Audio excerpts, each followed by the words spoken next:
Pemirsa, tim pemenangan nasional Ganjar Mahfud menggelar rapat internal di markas TPN Menara High-End Kebon Siri, Jakarta Pusat. Dalam rapat ini, TPN Ganjar Mahfud berencana untuk membentuk tim hukum untuk mengawal hasil pemilu. Tak hanya itu, PDIP juga siap oposisi memperjuangkan kepentingan rakyat.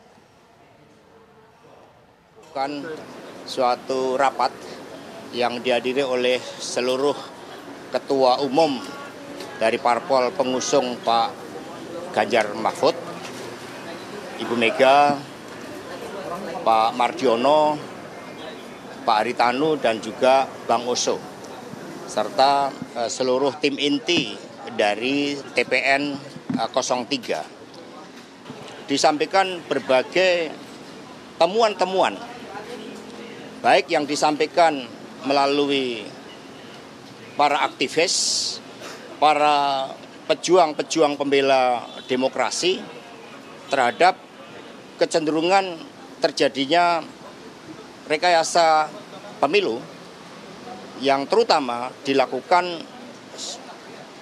secara sistematis. Di dalam konstitusi kita bukan sistem parlementer, tidak ada istilah oposisi. Dari pengalaman PD Perjuangan 2004-2009, posisi saat itu 2004-2009 adalah berada di luar pemerintah. Ini adalah sistem pemerintahan yang kita bangun. Di luar pemerintah artinya ketika ada kebijakan-kebijakan yang pro rakyat, membangun kemampuan bangsa ini secara agregat, secara kolektif untuk kemajuan, didukung. Tetapi ketika ada yang berbeda, misalnya impor beras yang merugikan kepentingan petani, nah di situ menyampaikan suatu sikapnya. Nah, terhadap sikap-sikap politik itu tentu saja belum tahapannya ke sana, karena tahapan saat ini adalah mencermati seluruh proses rekapitulasi penghitungan suara dari KPU yang nantinya akan dijadikan sebagai basis pengambilan keputusan terkait dengan penetapan pasangan calon terpilih.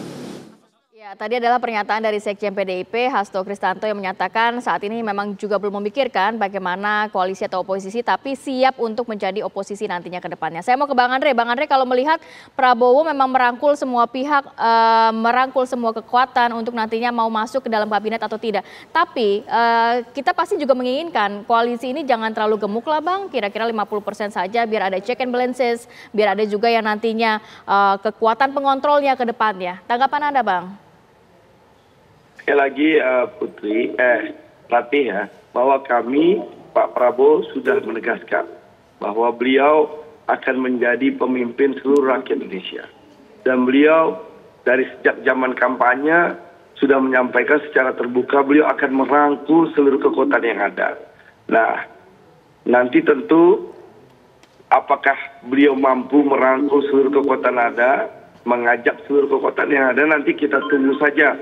Ratih, yang jelas komunikasi sedang berjalan dengan baik dengan seluruh pihak, apalagi kita tahu Pak Prabowo tidak pernah punya masalah dengan partai apapun dan tokoh apapun di Indonesia. Hubungan Pak Prabowo sangat baik dengan Bu Megawati, dengan teman-teman PKS juga hubungan Pak Prabowo juga sangat baik, dengan Pak Surya Paloh juga sangat baik, dengan seluruh partai yang ada, PKB juga hubungannya juga sangat baik. Jadi insya Allah sekali lagi kita doakan saja dan kita tunggu proses ini berjalan dengan lancar dan baik sehingga KPU bisa memutuskan dan menuntaskan proses pemilu ini. Lalu yang kedua, kalau memang ada yang tidak puas, tentu ada saluran hukumnya di Mahkamah Konstitusi.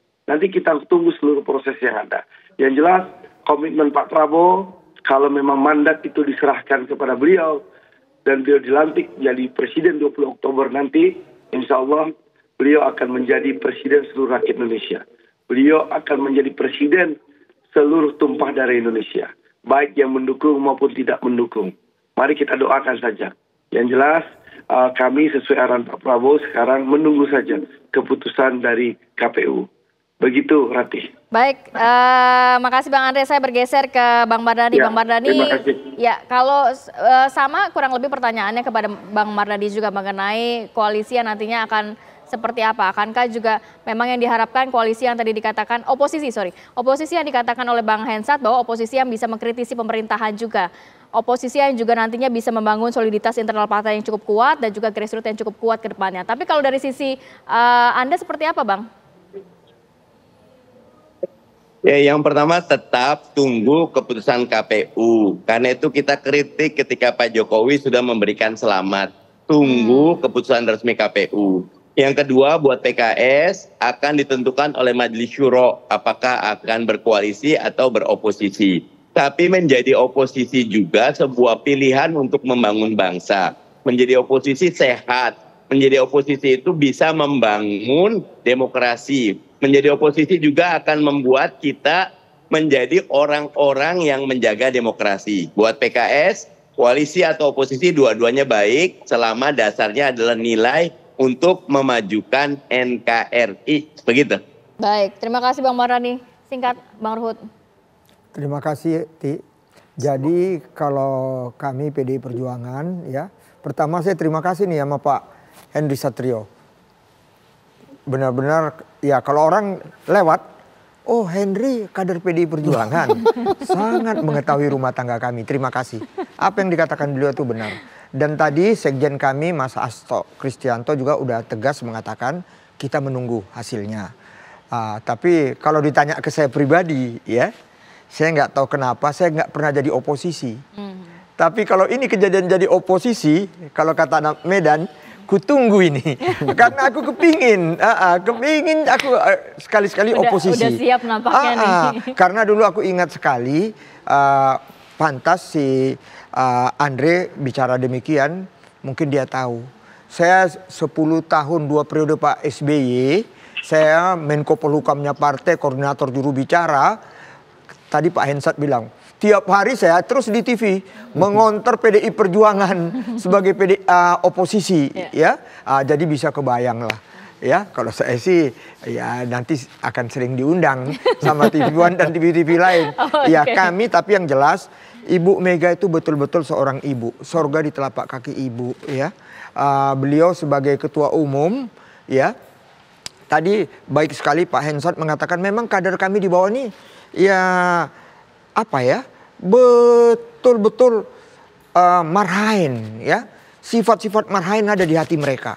Jadi nggak usah khawatir militansinya, ya. Jadi apapun semua tegak lurus kepada Ibu Megawati Soekarno Putri, ya. Dan kami apa yang diputuskan Ibu Mega kami siap mendukungnya 100%. Itu saja. Mau dijawab ini pertanyaan Pak, ada desas-desus dari Pak Hensat. Ya ini baik, Pak Henry Satrio ini pengamat yang paling canggih. Ini sahabat saya, ayahnya pun sahabat saya. Lucu nih, ayahnya sahabat saya, anaknya sahabat saya. Yang saya ingin katakan begini, ada desas-desus. Ini memang telinga Pak Hensat ini ada di mana-mana. Gimana ya, kalau tahunya nanti Pak Prabowo menawarkan Pak Jokowi jadi ketua umum Gerindra, kan begitu. Kalau kami PDI Perjuangan nggak ada masalah. Kan kenapa? Kan dia sudah di luar dari kami, itu pertama. Udah itu siapa yang tidak tahu mastermind PSI? Ya, beliau presiden masih aktif loh. Di mana ada gambar PSI, Kaisang, ya, di situ ada gambar beliau loh. Ada. Jadi kami nggak usah khawatir. Karena kami dalam hal ini PDI Perjuangan seperti yang saya katakan tadi. Betul-betul karena kami tegak lurus, kader kami marhain, ya. Mereka siap semua, ya, dan militansinya tidak diragukan. Karena betul, Litbang Pendidikan Kader di Lenteng Agung itu mantap untuk kami kader-kadernya. Terima kasih. Bang Ruhut, kita Mas Hensat kalau melihat ya memang sebenarnya semua pihak juga masih menunggu bagaimana perhitungan suara dari KPU. Tapi kalau berbicara bagaimana nantinya rekonsiliasi, koalisi atau di oposisi, ini apa sih yang perlu diperhatikan baik-baik nantinya agar memang Indonesia ini semakin lebih bagus lagi ke depannya? Dua hal nih ya. Yang pertama, saya sih sebagai rakyat ya, pribadi lah, supaya demokrasi ini kembali ke tatanan yang lebih baik lagi. Saya sih pengennya ada kekuatan di luar pemerintahan juga. Gitu. Jadi kalau 01, 03 kemudian berkoalisi berada di luar pemerintahan, itu menurut saya akan bagus tuh jalannya 01, pemerintahan. 03 berkoalisi di luar pemerintahan Di luar justru pemerintahan, ya? misalnya itu terjadi, itu akan bagus buat penyelenggara negara, buat demokrasi, karena ada check and balance yang sama-sama kuat, gitu ya. Tapi kalau kemudian ternyata skemanya berbeda ya nggak apa-apa. Tapi kan yang jelas kalau dari hasil quick count ya, nampaknya Mbak Puan ini berpeluang sebagai ketua DPR lagi kan? Kan aturannya gitu kan? Kalau pemenang pemilu jadi ketua DPR. Ini kalau kita lihat ketua DPR Mbak Puan, wakilnya ya ada Gerindra, ada Golkar, ada PKB ya, ada PKS juga mungkin nih. Nah ini yang menarik gitu. Nah, apakah kemudian sebagai pemenang pemilu, ketua DPR gitu, dia akan PDI Perjuangan akan menempatkan diri di luar pemerintahan. Kalau itu terjadi rame nih, bukan rame, seru dan bagus menurut saya karena akhirnya DPR-nya punya fungsi kan. Ketua umumnya adalah partai pemenang pemilu, Mbak Puan gitu ya. Nggak ada tapinya. Ini oke banget gitu. Jadi silakan nanti yang berada di pemerintahan itu bekerja, sementara DPR bisa saja menjalankan fungsi yang lebih baik lagi dibandingkan DPR hari ini gitu. Nah itu menurut saya bagus tuh buat pemerintahan. Tapi lagi-lagi saya kok ngelihatnya yang paling berpeluang berada di luar pemerintahan itu ada dua aja. Siapa, Bang? PDI Perjuangan dan PKS. Gitu ya. Karena dua-duanya sudah teruji berada di luar pemerintahan. Sudah cukup lama dan ya menjadi bahkan oposisi. Akar rumputnya makin solid gitu.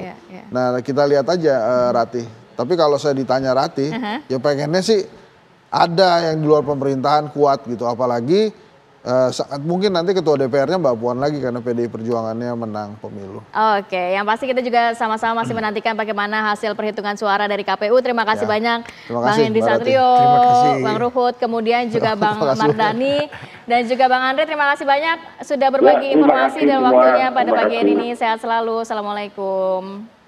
Waalaikumsalam.